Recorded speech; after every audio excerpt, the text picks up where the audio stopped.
여러분은 성경을 덮어놓고 믿으십니까? 저는 여러분들이 성경을 덮어놓고 믿는 분들이 되지 않기를 원합니다. 소망합니다.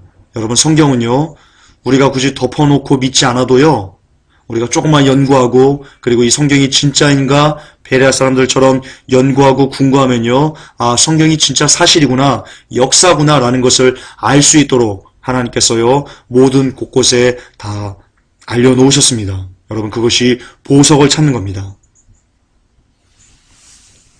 오늘 우리가 볼 영상도요, 그와 같습니다. 제가 말씀을 준비했습니다. 말씀을 준비했는데 제가 이 전하는 그 말씀보다도요, 오늘 이 시간 이 정황무한 성경에 대해서 여러분들이 영상을 보시는 게 여러분의 믿음을 위해서 훨씬 더 유익하다고 제가 판단했습니다. 그래서 오늘 수요예배 때 준비한 이 말씀은요, 제가 금요 철야 예배 때, 금요 기도회 때 제가 대신 전하고요, 오늘은 이것을 하겠습니다. 처음에는 약간 딱딱할 수 있습니다. 한 10분 정도는 약간 딱딱할 수 있는데요. 그 뒤에 가면서요, 저도 여태까지 몰랐던 진귀한 보석들이 그곳에 담겨있는 것을 제가 보았습니다. 실례로 홍해가 갈라진 것이 사실이라는 것이 여러분 역사적으로 증명되고요. 그리고 그 소돔과 고모라, 그것이 발견된 것, 그런 그 역사적인 사실들이 이제 나타날 겁니다. 그래서 여러분들이 이 영상을 보고 그리고 믿음 생활을 하시면, 그러니까 성경을 덮어놓고 믿는 것이 아니고 열고 정말 그런가라고 상고하면서 보시면요, 여러분의 믿음은 일신우일신하게 되실 것입니다. 늘 정말 새로운 은혜가 이 시간 여러분들에게 또 우리에게 주어질 줄 믿습니다. 이 시간 영상 보십시다.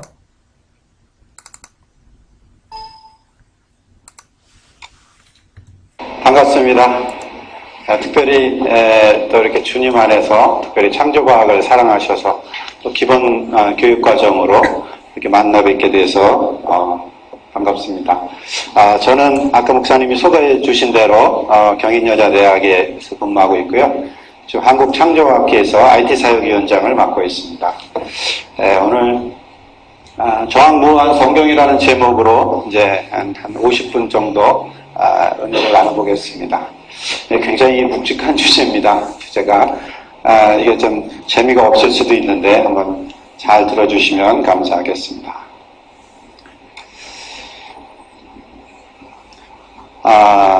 우리 잘 아시는 말씀이죠. 모든 성경은 하나님의 감동으로 된 것으로 교훈과 책망과 바르게 함과 의로 교육하기에 유익하니, 디모데후서 3장 16절 말씀입니다. 이 성경은 하나님의 말씀을 기록한 책이죠. 그죠? 그렇기 때문에 우리가 열심히 성경을 사랑하고 말씀을 읽고 또 말씀대로 살려고 노력하고 그러고 있습니다. 그렇기 때문에 성경은 하나님의 말씀이기 때문에 정확하죠.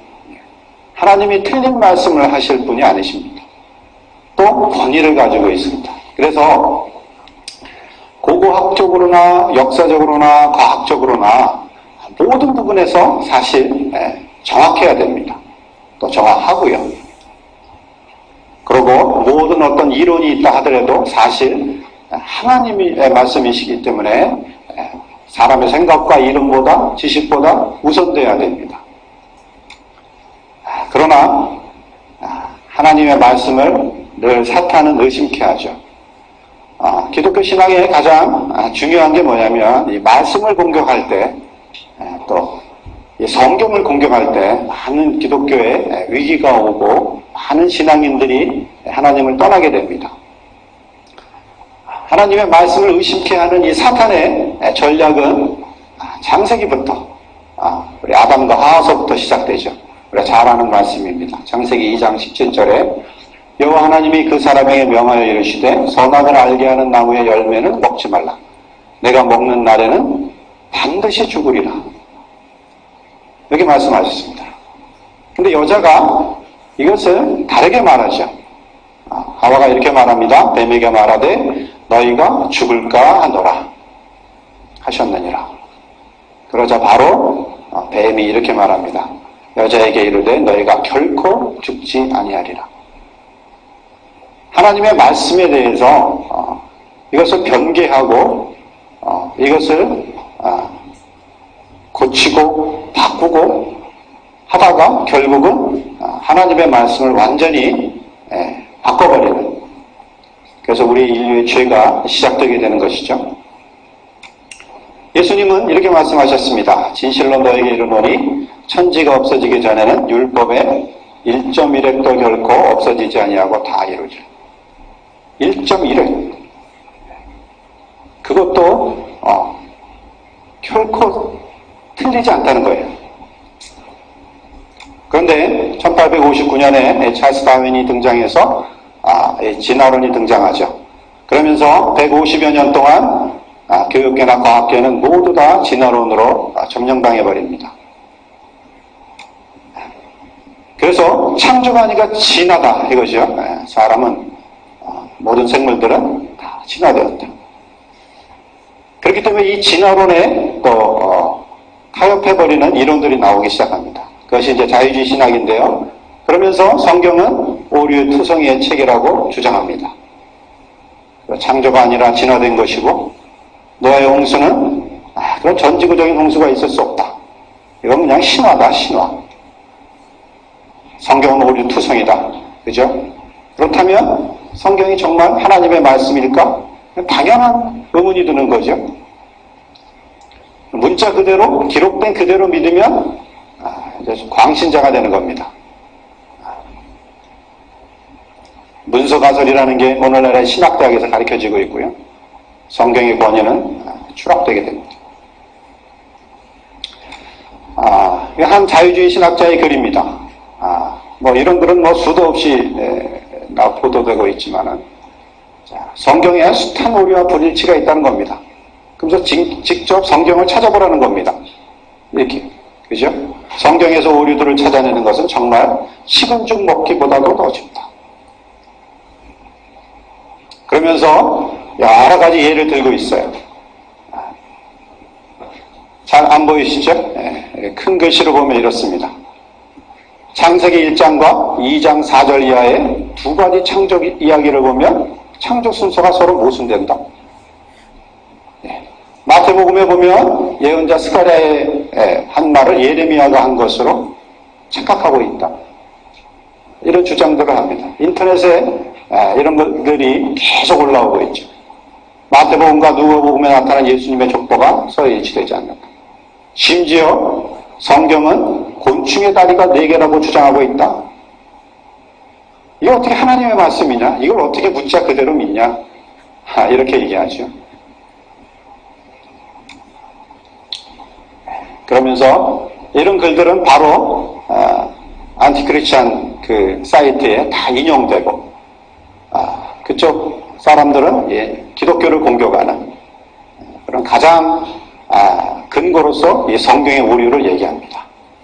기독교는 성경의 오류를 안고 자폭할 것인가? 교회는 무시무시한 비이성과 물상식으로 가득 찬 사이비 종교의 소굴이다. 이러면서 공격합니다. 자, 그러면 성경에 오류가 있을까요? 성경에 오류라고 주장되는 것들은 다음에 3가지 중에 하나입니다. 첫째, 모순이 아니거나, 둘째, 잘못된 번역이거나, 또 세 번째, 세속적 과학, 진화론에 근거한 소위 과학적 오류라는 거죠. 근데 사실 진화론은 엉터리 같은 이론이죠. 이제 정보가 새로 우연히 돌연변이로 일어날 수가 없습니다. 정보가. 그것들을 한번 몇 가지만 살펴보도록 하겠습니다. 정말로 창세기 1장과 2장의 이 창조 이야기는 서로 다른 창조 이야기를 이야기하는 것이며, 아니면 창조 순서가 틀렸는지 한번 살펴보겠습니다. 창세기 2장 4절부터 이렇게 되죠. 이것이 천지가 창조될 때의 하늘과 땅의 내력이니 하고 시작됩니다. 그러면서 여호와 하나님이 땅의 흙으로 사람을 지으시고 그 생기를 그 코에 불어넣으시니 사람이 생명이 되니라. 이렇게 하고 쭉 지나가다가 뒷부분에 가서 여호와 하나님이 흙으로 각종 들짐승과 공중의 각종 새를 지으시고 이렇게 나옵니다. 그러면 이제 이렇게 얘기하는 거죠. 사람들이 그러면 사람이 창세기 2장에는 먼저 창조되고 창세기 2장에는 그러면 들짐승과 곡중의 각종 새들이 사람보다 나중에 창조됐네. 이렇게 얘기합니다. 그럴까요? 창세기 1장은 하나님 관점에서 창조에 대한 개관입니다. 그러니까 큰 그림이죠. 전체를 보여주시는 겁니다. 지금 창세기 1장은. 그래서 첫째 날, 둘째 날, 셋째 날 순서대로 창조의 그 역사를 이야기해 주시는 거고, 창세기 2장은 지금 아담과 하와의 얘기를 해야 되기 때문에 에덴 동산, 그래서 사람 관점에서 창조에 대한 다시 부연 설명을 하고 있는 거죠. 사실 창세기 2장에는 하늘이나 땅, 궁창, 바다, 육지 뭐 이런 것들에 대한 창조가 전혀 언급되지 않고 있어요. 창세기 2장의 창조 이야기는 지금 전체 큰 그림을 1장에서 말하셨기 때문에 2장에서는 아담과 하와가 이제 어떻게 창조되었고 또 3장에 가서 어떻게 죄를 짓는지 그 과정을 얘기해야 되기 때문에 아담과 하와에 초점을 맞추고 있었던 거죠. 주정교주는 이 창조의 못은 지으시고를 갖다가 지으셨던으로 번역하면 불일치는 사라집니다. 왜냐하면 히브리어에서는 동사의 정확한 시제는 문맥에 의해서 결정되기 때문에 지으시고를 지으셨던으로 번역하면 보수는 하나도 없어집니다. 사실 그 잘 알려진 영어 성경 NIV 성경에 의하면 had formed라고 되어 있어요. 과거 완료로 되어 있습니다. 그래서 여기 사람을 지으시고 다음에 흙으로 각종 들짐승과 공중의 각종 새를 지으시고 그래서 뒷절을 지으셨던으로 넣어서 번역을 하면 사실 오류는 전혀 순서에 문제가 없는 겁니다. 두 번째, 가인 문제죠. 가인은 어디서 아내를 얻었으며 누구를 두려워했나? 굉장히 유명한 질문입니다. 1925년 스코프스 재판에서 그 진화론적 변호사였던 크로렌스 데로우가 이걸 질문했었죠. 근데 거기서 대답을 못했습니다.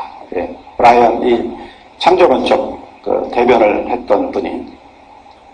자, 가인은 최초의 사람인 아담과 하와의 아들이죠, 그죠?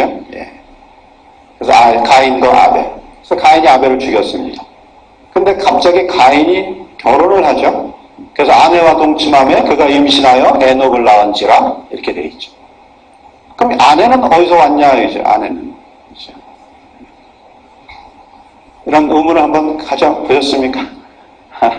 예. 잘 알려진 대표적인 질문이죠.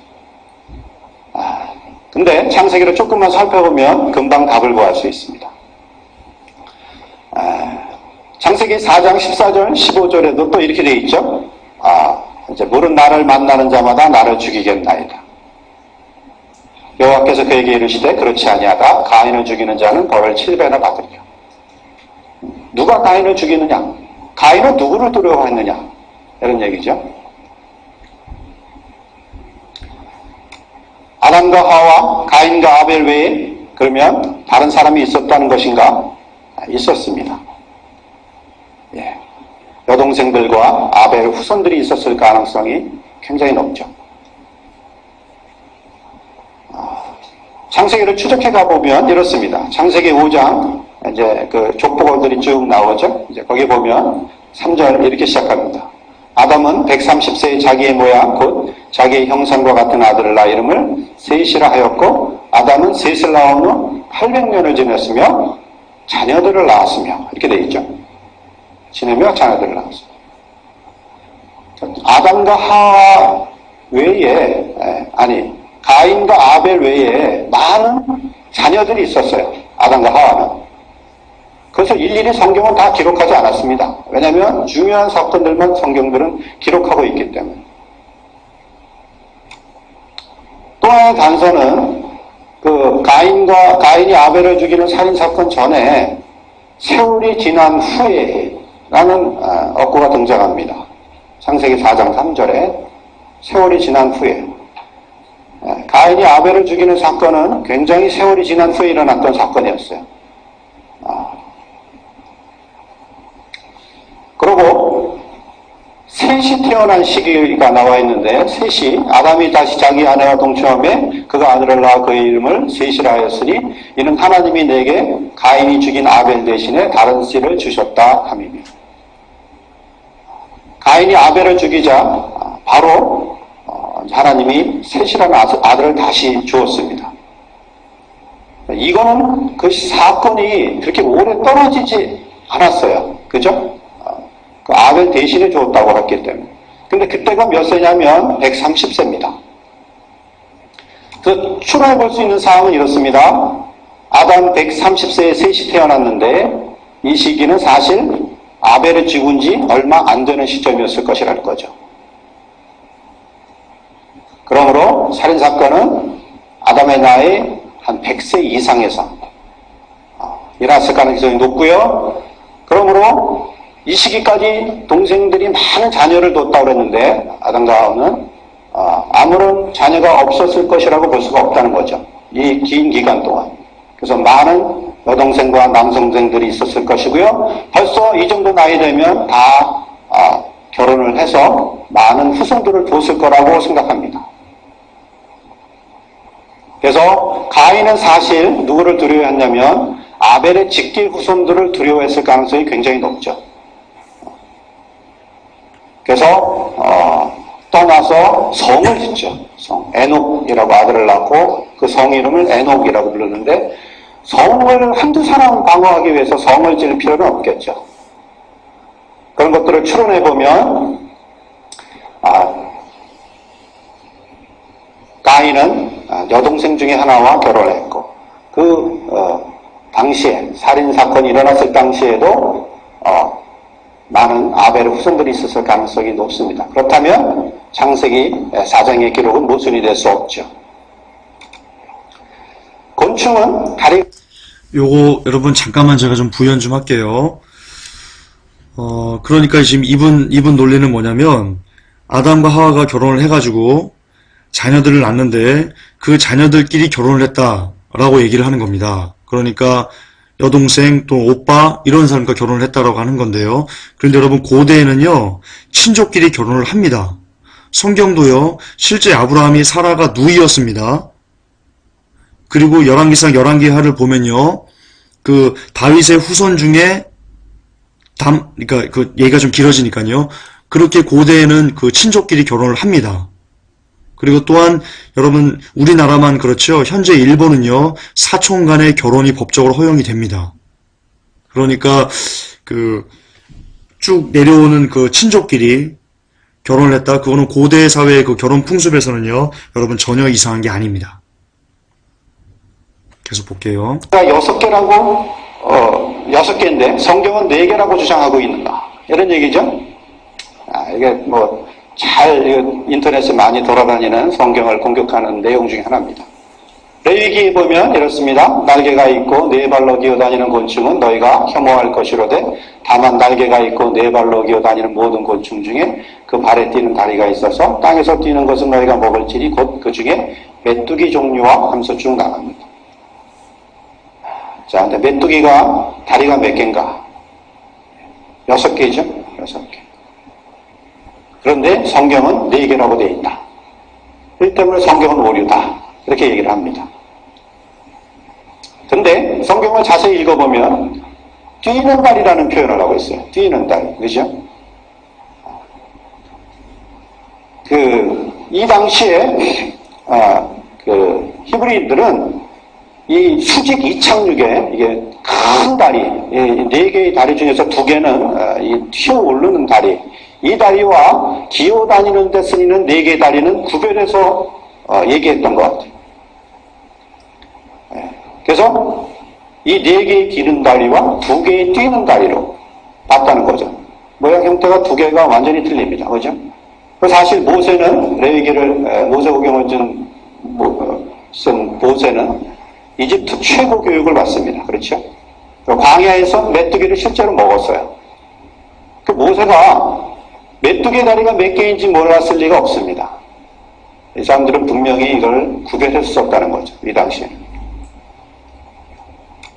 예수님의 탄생 시기에 관한 것도 마찬가지입니다.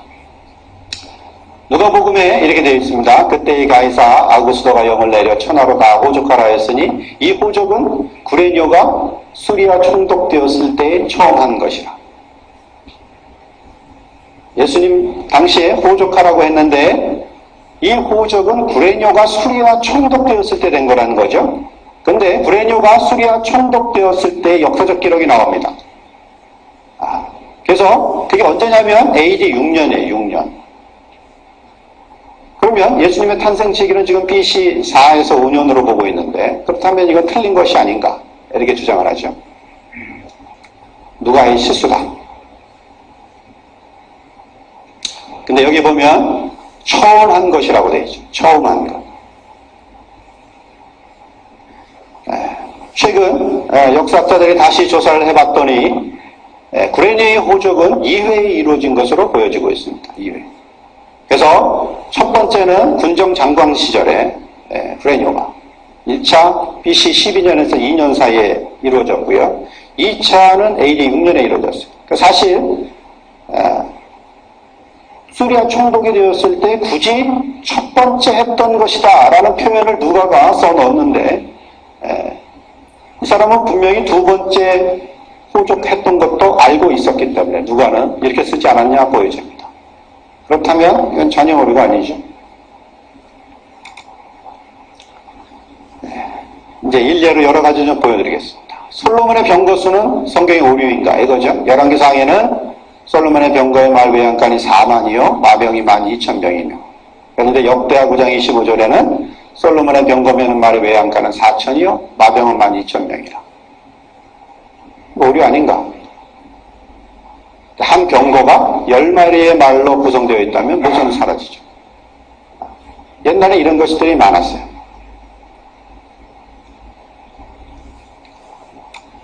연병으로 죽은 자의 수도 마찬가지입니다. 민수기 25장에는 이렇게 기록되어 있죠. 이스라엘이 시딤에 머물러 있더니 그 백성이 모압 여자들과 음행하기를 시작하니라. 그 연병으로 죽은 자가 24,000명이었다. 근데 고린도전서에 보면 그 중에 어떤 사람들이 음행하다가 하루에 23,000명이 죽었나니 명수가 틀렸다 이런 얘기죠. 근데 하루입니다. 하루에. 그죠? 사실 이건 오류라고 볼 수가 없어요. 가롯 유다의 죽음에 대한 성경 기록도 흔히 공격되는 것 중에 하나입니다. 이게 뭐냐면 마태복음 27장 5절에 보면 유다가 은을 성소에 던져놓고 물러가서 스스로 목매어 죽은지라 이렇게 되어 있습니다. 그런데 사도행전에 보면 누가가 쓴 사도행전에 보면 이 사람이 불의의 삭스로 밭을 사고 후에 몸이 곤두박질하여 배가 터져 창자가 다 흘러나온지라. 마태복음에는 마태는 목매어 죽었다고 되어 있는데 누가는 사도행전에서 곤두박질 쳐서 배가 터져 창자가 다 흘러나왔다. 근데 사실 그래서 여러 가지 이론들이 있습니다. 그런데 웬만한 사람들은 이 절벽에 떨어져도 죽을 때 배가 터져 나오지 않죠. 복근이 굉장히 강인합니다. 사람들이 떨어져 죽었을 때 내장이 튀어나오지가 않아요. 그러니까 누가는 의사였습니다. 그죠?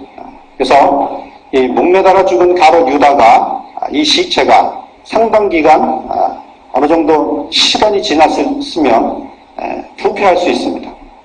감기성 세균들이 배 내에서 자라고 그래서 가스들이 생기고 그죠? 그래서 떨어졌을 때 이 내장이 터지고 부패로 인해서 흘러나왔다. 충분히 가능한 이야기입니다. 정말 오류가 될 수가 없어요. 또 하나 여호와긴이 감옥에서 풀려난 날에 관한 겁니다.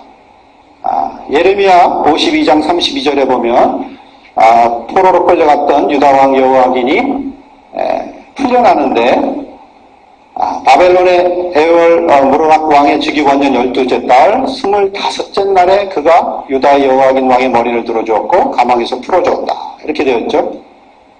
근데 열왕기 하에 보면 다 같은데 내용이 같은데 날짜가 틀립니다. 27일이에요. 여기는 25일이고 여기는 27일이다. 이건 틀렸다. 성경이 오류다. 이렇게 이제 얘기를 합니다. 사실 오류가 아닐 수 있습니다. 나머지 내용들은 다 똑같습니다. 날짜만 틀려요. 근데 실제로 이게 풀려날 때도 그렇죠. 이게 오늘날도 그렇습니다. 대통령의 어떤 특별 사면이 있어서 누가 감옥에서 나올 때 그날로 바로 나오지 않습니다. 그죠? 어떤 행정적인 절차를 거치게 되겠죠. 어떤 문서를 만들어야 되고 또 결제를 해야 되고 옛날 같으면 그 문서를 가지고 말을 타고 달려가야 되겠죠. 감옥까지. 여러 가지 어떤 절차가 있었을 거예요. 그래서 27일에 실제로 옥에서 나왔다. 전혀 모순이 될 수 없습니다. 사실 성경은 아주 세밀한 부분까지 정말 자세하게 기록하고 있는 거죠.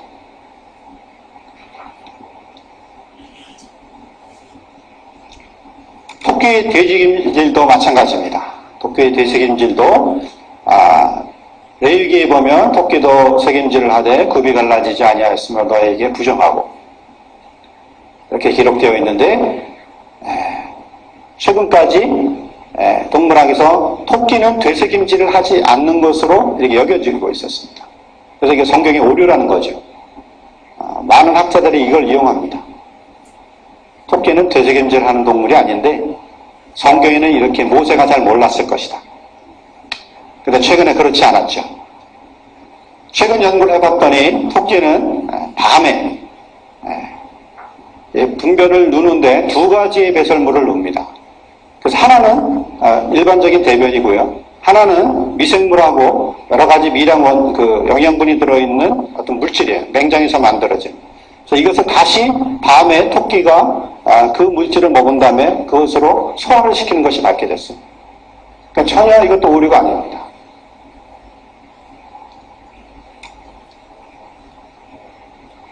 마태복음 22장 29절에 예수께서 대답하여 이르시되 너희가 성경도 하나님의 능력도 알지 못하는 거로 오해하였도다. 이렇게 말씀하고 계십니다. 최근에 이제 고고학적 발견들이 일어나고 있습니다. 그런데 최근에 고고학 발견들이 지금 한 20년 정도 안쪽으로 굉장히 놀라운 발견들이 일어나고 있어요. 성경이 너무도 정확하다는 것이 이제 고고학적으로도 입증되고 있습니다. 몇 가지 자, 지금부터 중요합니다. 혹시 조시는 분 계실 수도 있는데요. 여기서부터는 여러분 졸면 안 됩니다. 제가 주일날 오시면 여러분 시험 볼 겁니다. 이거 진짜 중요합니다. 지금부터. 자, 시작합니다. 이겁니다. 이것 때문에 보려고 한 겁니다. 만 좀 살펴보겠습니다. 이 중국 삼성태의 청동나무인데요. 이게 중국 삼성태라는 지역에 이제 유물들이 발견됐습니다. 5대 유물들이. 그런데 이상한 나무가 있는 거예요. 나무가. 중국 사천성 광안시에 그래서 이것이 발굴됐는데요. 박물관도 세우고 많은 그 금기, 청동기, 옥기, 도자기, 상화 등 약 1000여 점의 유물이 나왔습니다. 굉장히 놀랍고 화려한 문명이었어요. 4700년에서 지금부터 한 2700년 전에 고대 총나라의 문화였다. 이렇게 이제 얘기를 하는데, 근데 뭐가 하나 올라왔냐면 이상한 나무가 하나 발견됐습니다. 청동나무인데요. 이것을 다 이제 조립해가지고 맞춰봤더니 거대한 나무가 됐습니다. 그래서 이것을 뭐라고 부르냐면 신목이라고 불러요. 신성한 나무라는 뜻인데, 높이가 거의 한 4m가 되고 둘레가 한 3.65m, 3층 구조를 갖고 있었고요. 근데 놀랍게도 가지 끝에 열매가 있는데 이 잎의 모양이 칼 모양으로 되어 있는 거예요. 그리고 나무 아래에는 사람 손과 큰 뱀이 조각되어 있었습니다. 가지 위에는 새들이 있었고요. 근데 많은 학자들이 도대체 이 나무가 무엇을 의미하는지 아주 수수께끼였습니다. 그런데 성경적으로 보면 굉장히 간단하죠. 굉장히 특이한데요. 이 청동나무는. 왜냐하면 이 열매가 있고 열매 주변에 이렇게 칼로 이파리를 표시해놨어요. 그러니까 이것은 뭐냐면, 이 의미는 뭐냐면 이 열매를 먹지 말라는 거죠. 먹으면 죽는다. 이 말씀은 창세기 우리 선악과 나무를 생각나게 합니다. 여호와 하나님이 그 사람에게 명하여 이르시되 동산 각종 나무의 열매는 내가 임의로 먹되 선악을 알게 하는 나무의 열매는 먹지 말라. 내가 먹는 날에는 반드시 죽으리라. 밑에는 이 뱀이 있었습니다. 두 개의 뿔이 달린 큰 뱀이 있었고요. 또 손이, 사람의 손이, 여자의 손이었어요. 여자의 손이 이렇게 새겨져 있었어요. 이것은 창세기의 선악과를 묘사한 걸로 보여집니다. 그렇다면 중국 고대의 삼성태 사람들은 어떻게 선악과를 알고 있었는가 하는 거죠. 이 청동나무는 성경의 창세기 기록을 지지하는 강력한 외부적 증거, 성경 밖의 증거가 될 수 있다는 겁니다.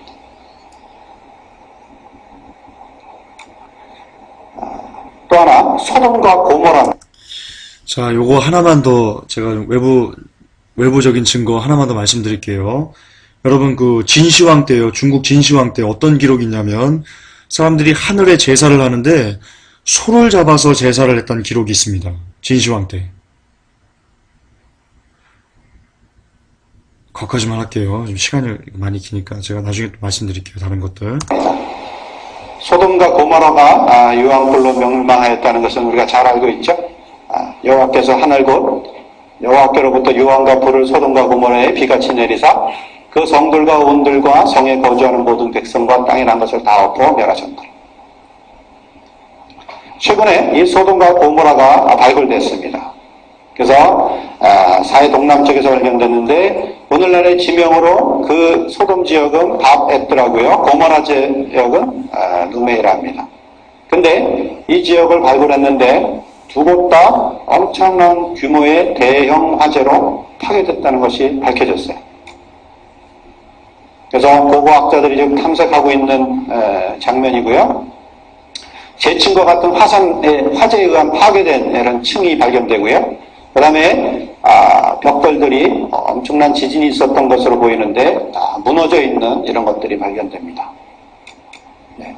특별한 것은 여기 밥에트라에 시체를 매장하는 이러한 건물이 발견됐습니다. 근데 이 진흙벽돌 건물들이 특이한 건 뭐냐면 화재로 화재가 됐는데 지붕에서부터 시작된 화재로 불탔다는 증거가 발견됩니다. 위에서부터. 그러고 나서 지붕이 무너져서 내부로 확산됐다는 이런 증거가 발견됩니다. 그리고 이 지역에 가면 굉장히 많은 유황 덩어리들이 이렇게 발견됩니다. 근데 이 유황 함유량을 분석실에서 측정해 봤더니 거의 95% 이상. 그리고 이것이 내려왔을 때 온도는 약 5,000도씨로 평가하고 있습니다. 그래서 이것이 이 뜨거운 것들이 내려와서 주변의 재들을 녹인 다음에 이 유리질화 되어버렸습니다. 근데 최근에 한 지질학자가 이렇게 주장합니다. 사해 남부에는 역청이라고 불리는 석유의 기초성분인 물질이 지하에 풍부하게 퇴적되어 있는데 이런 물질은 높은 비율로 유황을 포함하고요. 그런데 이 지진이 발생하는 지진 시에 그 발생하는 압력에 의해서 역청 광산을 단층선을 통해서 지표 바깥으로 분출시켜서 쏟아내렸을 가능성이 있다라고 얘기합니다. 그리고 이것이 어떤 스파크나 지상의 불에 의해서 점화됐다면 불붙은 불덩어리가 되어 땅으로 떨어질 수 있다라고 주장하는 겁니다. 물론 하나님의 놀라운 기적이었지만 이 사람은 일반 지질학자도 이런 식으로의 충분한 가능성을 얘기하고 있다는 겁니다. 사실 이 소돔과 고모라, 소알 이쪽은 그 요르단에 있는 이 단층 성상에 정확하게 위치하고 있었습니다.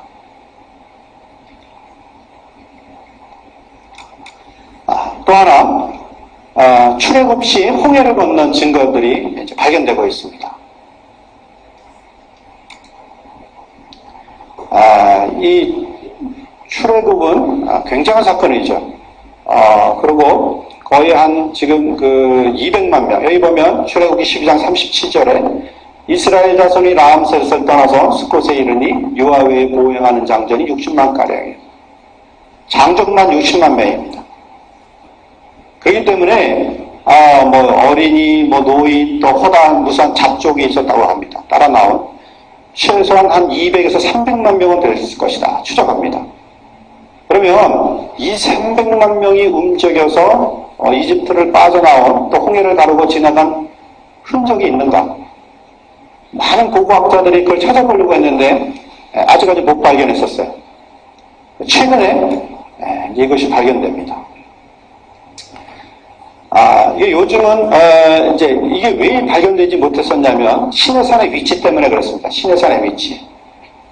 여태까지는 그 이집트의 시나이 반도에 위치한다고 생각을 했어요. 이 시내산이. 그래서 이 삼각형으로 있는 반도, 저것이 시나이 반도입니다. 삼각형처럼 생긴 반도. 여기에 있는 이 무사산, 이것이 시내산이다. 이렇게 알려져 있었습니다. 그리고 성지 순례시 중요한 코스가 되고 있죠. 이 시내산은. 그런데 우리 이제 성경책에도 보면 알지만은 성경책 맨 뒤에 보면 항상 그림이 나오고 출애굽 여정이 이제 기록되어 지도가 나오는데 그 성경책 뒤를 보면 항상 물음표가 따라다닙니다. 물음표. 항상 정확한 증거들이 나오지 않았다는 거죠. 그래서 항상 이렇게 많은 지도마다 물음표들이 있어요. 그래서 성경을 비판하는 사람들이 뭐라고 하냐면 출애굽 그렇게 그건 사실이 아니다. 실제 있었던 역사적 사실이 아니고 홍해를 건넌 게 말이 되냐 이렇게 얘기를 하고, 그죠? 2, 300만 명이라는 사람들이 이렇게 다 움직일 수 있느냐 이렇게 얘기를 합니다. 그래서 이 성경의 출애굽기가 실제 역사가 아니라 지어낸 이야기다 이렇게 주장하는 학자들이 지금도 있습니다. 이 시나이 반도는 오늘날도 이집트의 땅입니다. 이집트. 그리고 과거에도 늘 이집트의 영향권 안에 있었어요. 만약에 시내산이 시나이 반도에 있었다면 굳이 이집트를 탈출해야 되는데 아직도 이집트 영향권 안에 있는 지역에 있었을까요? 여기는 또 너무 협소합니다. 그죠? 너무 협소하고 또 이집트로부터 너무도 가까워요. 또 고대로부터 애굽 땅 또는 영향력 하에 있었고요. 거기다가 고대의 그 광산들이 있었는데요. 여기 보면 12세기에 이제 이집트 광산과 채석장들에 표시된 지도를 보면 항상 이 시나이 반도에는 그 이집트의 광산이 고대로서부터 있었습니다. 그렇기 때문에 다 영향권 안에 있었다고 보는 거죠. 그런데 모세는 많은 이제 미디안 땅에 있었다는 이런 증거들이 성경에 도처에 있습니다. 그렇죠? 모세가 바로의 낯을 피하여 미디안 땅에 머물며 모세가 도망가지 않습니까? 여기서 미디안 땅에 갔다는 거예요. 거기서 미디안 제사장에게 7달이 있었더니 십보로하고 결혼하죠. 모세가 그의 장인 미디안 제사장 이드로의 양떼를 치더니 그떼를 광야 서쪽으로 인도하여 하나님의 산 호렙에 이르매, 이 호렙산, 신의 산도 미디안 땅에 있었어요. 여호와께서 미디안에서 모세에게 이르시되 애굽으로 돌아가라. 내 목숨을 노리던 자가 다 죽었느니라. 근데 이 미디안이 어디냐? 미디안. 미디안 땅은 이 시나이 반도에 두 손가락이라고 하는 이 바다가 있습니다. 스위즈만과 아카바만인데요. 오른쪽 바다, 오른쪽에 있습니다. 미디안 땅에. 시나이 반도에 있는 게 아니라, 삼각형의 시나이 반도에 있는 게 아니라 홍해를 건너서 스위즈만도 홍해고요. 아카바만도 홍해입니다. 두 손가락이 만나서 큰 뒤로 이제 또 홍해가 내려가는데, 고대 이런 여러 지도들의 미디안은 항상 아카바만 오른쪽입니다. 고대의 지도에도 미디안 땅은 여기에 있었습니다. 그렇죠? 사우디아라비아에 있었습니다. 시나이 반도는 고대 지도에도 녹색으로 이집트의 영향권 안에 있었다는 것을 알 수 있습니다.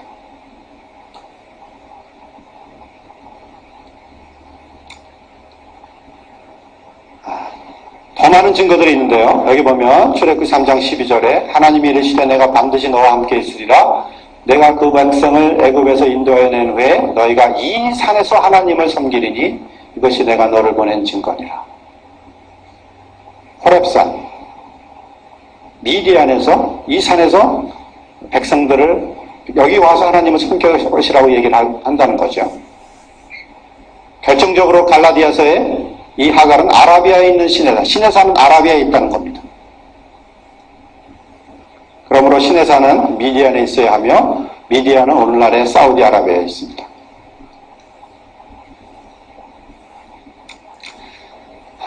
오늘날 신의 산으로 알려진 시나이 반도에 있는 이제 무사산입니다. 시나이 반도에 많이 성지 순례에 많은 코스가 되고 있는데요. 그 밑에 이제 캐더린 스토원이라고 한 스토원이 있고요. 그래서 많은 사람들이 여기를 이제 성지 순례를 하는데 이것은 AD 527년 유스티니아누스 황제에 의해서 신의 산으로 이렇게 불려지게 됐는데 사실 특별한 고고학적 검증이 없었어요. 그리고 1500여 년 동안 의심 없이 이렇게 여기가 신의 산인 것으로 알려져 왔었습니다. 근데 사실 여기 성지순례 해본 분도 계시겠지만 가보면 아시지만 여긴 너무 좁습니다. 신의 산 아래는 1만 명도 야영할 평지가 없습니다.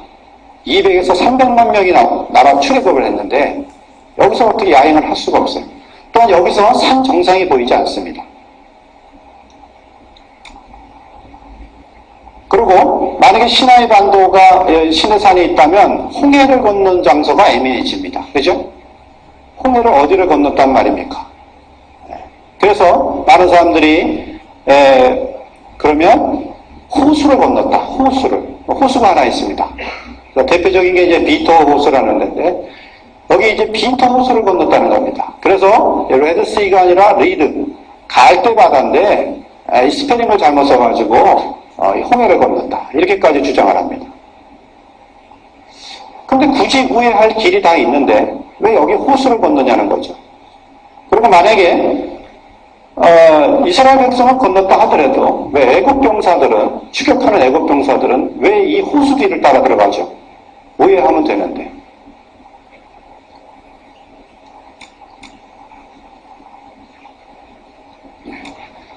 론 와이어트와 이 사람은 이제 홍해를 건넌 장소가 아카바만의 누에이바 해변이라고 주장합니다. 그리고 이 떨기나무라는 제목의 책을 쓴 김승학 씨도 같은 주장을 합니다.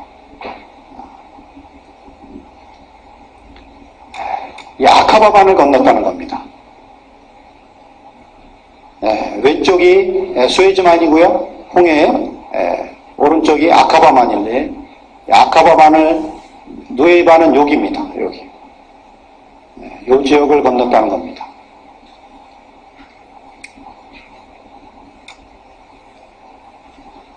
고대에 길이 있었습니다. 이집트에서 원정을 나갈 때 이제 군대들이 나가는 군대 길들이 다 있었는데 길들이 가장 쉬운 길이 그 북쪽 지중해를 따라서 쭉 가는 블레셋 사람의 땅의 길입니다. 여기는 굉장히 많은 군단들이 지나갔다 그래요. 역사서에 보면 고대. 그래서 여기에는 고대 요새들이 있었습니다. 군사도로고요.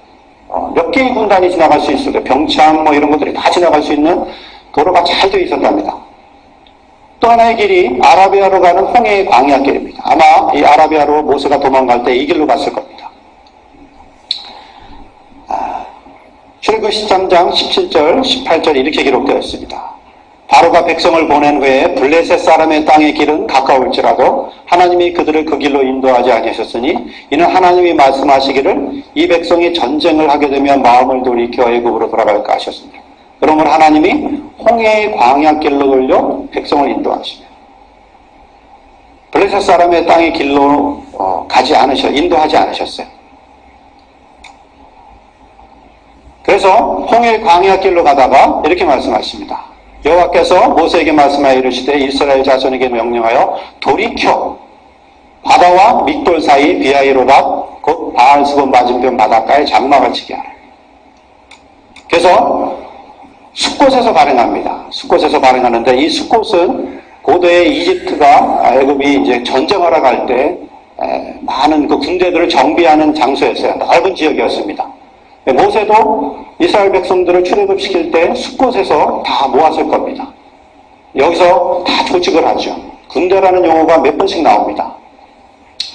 그래서 홍해 강화길로 오다가 하나님께서 이 중간에 이 길로 가게 하지 않으시고 돌이키시죠. 돌이켜서 다른 길로 내려오게 하십니다. 인도하십니다. 그게 어디냐면 이 아카바만에 있는 노예와 해변이죠. 근데 여기만 해변입니다. 여기만. 200~300만 명이 충분히 야영할 수 있는 유일한 곳입니다. 머물 수 있는. 그러나 바다와 절벽으로 막혀버린 막다른 곳이죠. 그래서 이곳에서 여기는 한 길이가 7km, 꼭 3km 정도의 넓은 해변이고요. 딱 200~300만 명이 충분히 머물 수 있는 유일한 곳입니다. 그리고 좁은 협곡으로 이렇게 나와 있게 되죠. 이곳으로 하나님이 이스라엘 백성을 인도하셨어요. 그 북쪽에는 고대 이집트 요새가 있었고요. 그래서 북쪽 길로 또 있는 그 작은 길도까지 다 차단된 겁니다. 완전히 막혀버렸죠. 믹돌이 어디냐 이거죠. 믹돌. 사실 이 믹돌이라는 것은 막루라는 뜻도 되고 요새라는 뜻도 됩니다. 그래서 믹돌과 바다 사이 비하이롯 그죠? 비하이롯은 협곡의 입구라는 뜻입니다. 그죠? 바알스본 건너편, 이제 바알스본은 이제 맞은편 바닷가에 아마 바알 신당으로 보이는데 고대 요새 또는 바알 신당 그 건너편 비하이롯 앞에 진우처럼 그렇게 돼 있어요. 그리고 이곳에 누에바에 있는 솔로몬의 홍해 횡단 기념 기둥이 있습니다. 이게 솔로몬이 세운 것으로 보입니다. 그리고 솔로몬이 아카로만을 잘 알고 있었을 것이고요. 이 기둥에는 많이 이제 침식으로 사라졌지만 미스라임, 이집트라는 뜻이고요. 죽음, 물, 바로, 에돔, 야훼, 솔로몬 등의 글자가 기둥에서 확인됩니다. 그래서 이 누에바 앞에서 바라본 사우디아라비아입니다.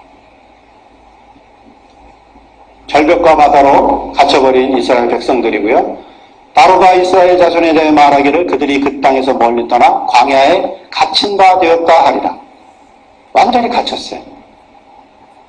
아마 그 바로는 아까 같은 그 막루, 믹돌에서 보고되는 그 옛날에 그 보면 다 그 봉화, 연기나 불빛으로 그 신호를 다 보냈다고 그래요. 홍해 쪽에 배들이 들어오는 적들의 침략을 알아보기 위해서. 그래서 아마 보고를 다 받고 있었을 거예요. 바로의 궁에서. 이스라엘 백성이 지금 어디로 가고 있다? 어디로 가고 있다.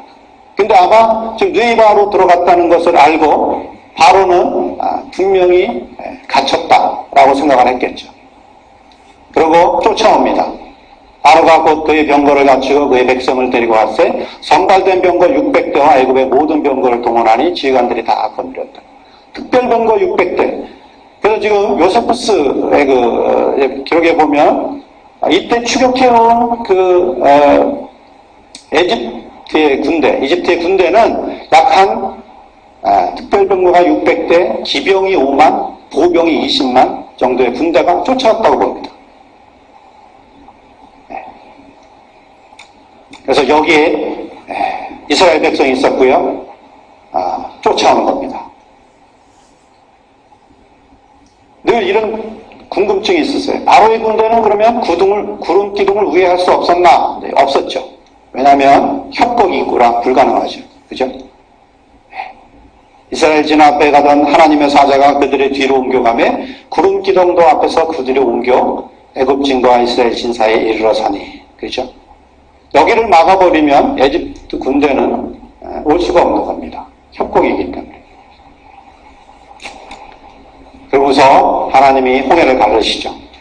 모세가 바다 위로 손을 내어민데 여호와께서 큰 동풍으로 밤새도록 바닷물을 물러가게 하시니 물이 갈라져 바다가 마른 땅에 들지라. 그러니까 놀랍게도요. 이 누에이바 앞에만 물속에 육지다리가 있는 거예요. 그 옆에나 왼쪽이나 오른쪽은 물이 갈라졌어도 건너갈 수가 없습니다. 여기 폭 11에서 16km, 길이가 18km 정도의 육지다리가 형성되어 있어요. 그 옆은 누에바 앞바다 바로 옆은 바로 깊이가 600에서 900m가 여기는 한 1500m까지 내려가고요. 그렇기 때문에 경사도가 6도밖에 되지 않아요. 그러니까 만약에 홍해가 갈라졌어도 갈 수 있는 유일한 장소는 이곳밖에 없는 겁니다. 누에바만.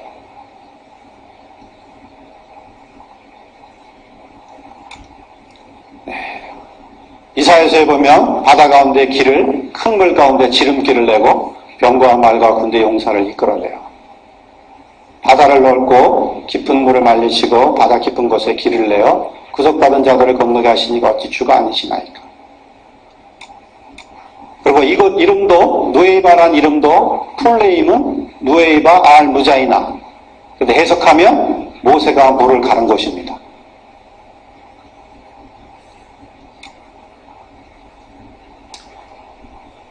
그러자 이 애굽 사람들이 쫓아들어오죠. 바로의 말들, 병거들과 그 마병들이 다 그들의 뒤를 추격하여 바다 가운데로 들어오는지라.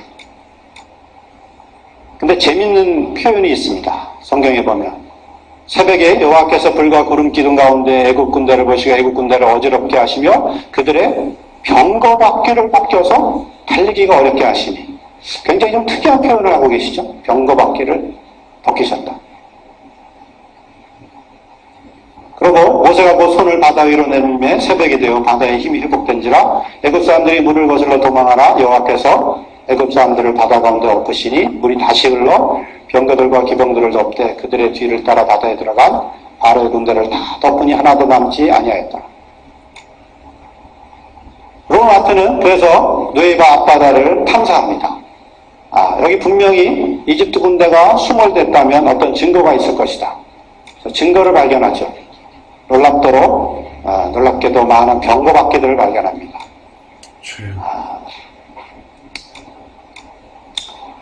이건 잠수한 지 10분 만에 발견했다는 거고요. 산호에 뒤덮여 있었고요. 어떤 바퀴는 이렇게 녹슬지 않고 있었어요. 아마 이것은 특별 병거의 바퀴인 것 같아요. 그러니까 지휘관이 덮던 금으로 도금된 많은 바퀴들을 발견합니다.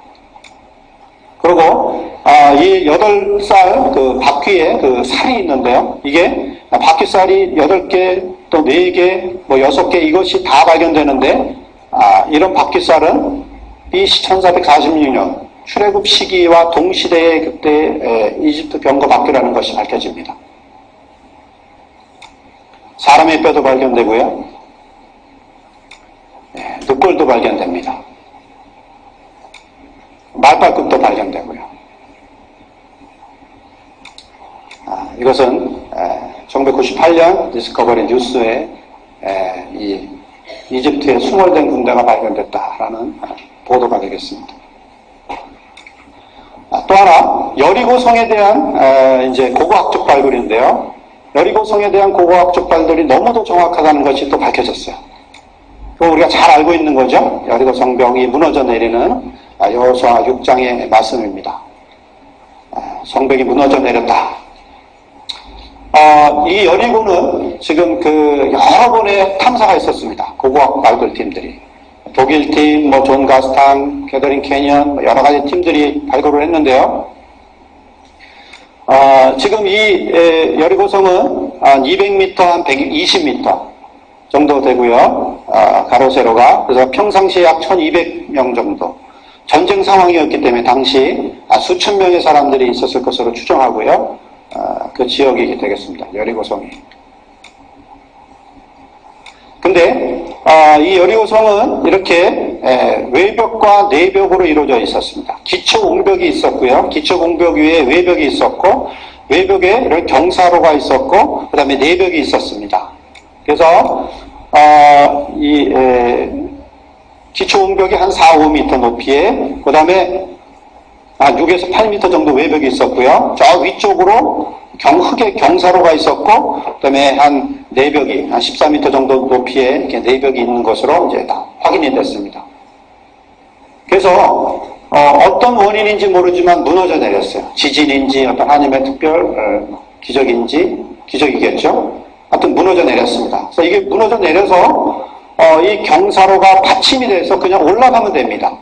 각기 앞으로 올라갈지니라. ascend 하면 됩니다. 밟고 올라가면 돼요. 표현이 굉장히 정확하죠. 뭐 넘어가라, 뭐 들어가라 이런 게 아니고 올라갑니다. 이 위에 내벽에 있던 그것들이 무너져서 저 밑에까지 떨어져 있는 것들이 다 외벽, 내벽들이 이제 떨어져 있는 돌들이 발견되고요. 놀라운 것은 여리고성이 무너졌는데 이 북쪽 성벽만은 무너져 있지 않았어요. 성벽이. 근데 왜 그럴까요? 라합이 있었죠. 라합을 보호하셔야 되기 때문에.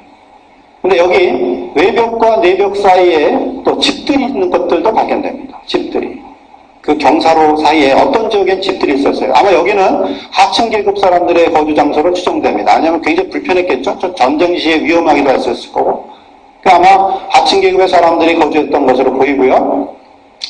여기에 라합이 있었던 것으로 보입니다. 라합이 그들을 창문에서 줄로 달아내리니 그의 집이 성벽 위에 있으므로 그가 성벽 위에 거주하였습니다. 그리고 이 북쪽 성벽에서 정탐꾼들이 3일 숨어있던 유대 광야의 산까지는 굉장히 가까운 거리입니다. 북쪽으로만 갔어야 됩니다. 놀랍도록 성경은 정확한 기록이었습니다. 거기다가 이 도자기들이 나오는데 이 BC 15세기에만 사용되던 도자기들이 이제 발견되고요. 근데 놀랍게도 이 항아리들이 발견되는데 이 항아리 안에 곡식이 들어있고요. 곡식이 불에 탄 채로 들어있었어요. 근데 사실 이 시기는, 즉 요단을 건너는 시기는 추수 시기였죠. 여호수아 3장 14절 15절에 요단이 곡식 거두는 시기에는 항상 언덕에 넘치더라. 이때 지금 추수 시기였기 때문에 여리고 사람들은 굉장히 이제 음식도 식량도 비축하고 또 여리고성 안에는 샘도 있었습니다. 그러니까 충분히 전쟁을 대비할 수 있었는데 곡식이 가득 있는 채로 불에 타서 발견됩니다. 풍부한 곡식이 있다는 것은 정복이 빠르게 일어났음을 가리키고요. 여기다 소비하기 전에 또 하나 특이한 게 태워진 곡식인데 이 정복자가 곡식을 태우는 일은 거의 없습니다. 왜냐하면 다 그 식량이니까. 언제 식량이 모자랄지 모르는데 곡식을 태우는 일은 없어요. 다 또 그걸 바꿀 수도 있는 거고요. 그런데 여기 곡식들은 다 태워버렸습니다. 근데 여호수아서에 이렇게 기록되어 있죠. 이 성과 그 가운데 있는 모든 것은 여호와께 온전히 바치되 기색 라합과 그 집에 동거하는 자는 모두 살려주라. 우리가 그 성과 그 가운데 있는 모든 것을 불로 사르고 불로 태워버렸습니다. 정확하죠. 탄화된 보리 대추들이 박물관에 보관되어 있고요. 그래서 여리고는 한때 성경 속의 이야기만 여겨졌었는데 모든 이야기가 한 구절 한 구절까지가 완벽하게 정확한 사실이었다는 것이 밝혀집니다. 또 하나 느헤미야 성벽이 발견됐고요. 여기는 좀 빠르게 보겠습니다. 최근에 2007년에 이 느헤미야에 지어진 성벽이 발견됐습니다. 성벽의 위치고요. 느헤미야 성벽이 되겠습니다. 근데 재미있는 것은 이 느헤미야서에 등장하지만 방해하던 사람이 항상 있었죠. 이 산발락과 도비야. 근데 이 산발락과 도비야가 실존 인물이었다는 증거들이 다 발견됩니다. 사마리아 총독이었던 산발락의 이름이 들어있는 파피루스가 발견되고요. 또 이 도비야는 고향인 트랜스 요르단에다가 자기의 궁까지 지어놨었어요. 사원과 궁. 그것이 최근에 다 발견돼서 이제 도비야의 성까지도 실존 인물이었다는 것이 확인됩니다. 거기다가 최근에는 이제 재밌는 고고학적 발견들이 많은데요. 이세벨 아방의 그 악한 악명 높은 왕비 이세벨의 인장이 발견됩니다. 그래서 뭐 이외에도 굉장히 많은 고고학적 발견들이 있는데요. 하여튼 놀랍도록 성경 기록은 정확하다는 거죠. 정확하다. 이사야 34장 16절에 이렇게 기록되어 있습니다. 너희는 여호와의 책을 자세히 읽어보라. 이것들이 하나도 빠진 것이 없고 하나도 그 짝이 없는 것이 없으리니 이는 여호와의 입이 이를 명하셨고 그의 신이 이것들을 모으셨습니다. 진실로 너에게 이르노니 천지가 없어지기 전에는 율법의 1.1획도 결코 없어지지 아니하고 다 이루리라. 성경의 말씀 진실이며 정확무한 하나님의 말씀입니다. 자, 기도하겠습니다. 하나님 아버지 감사합니다. 성경이 하나님의 말씀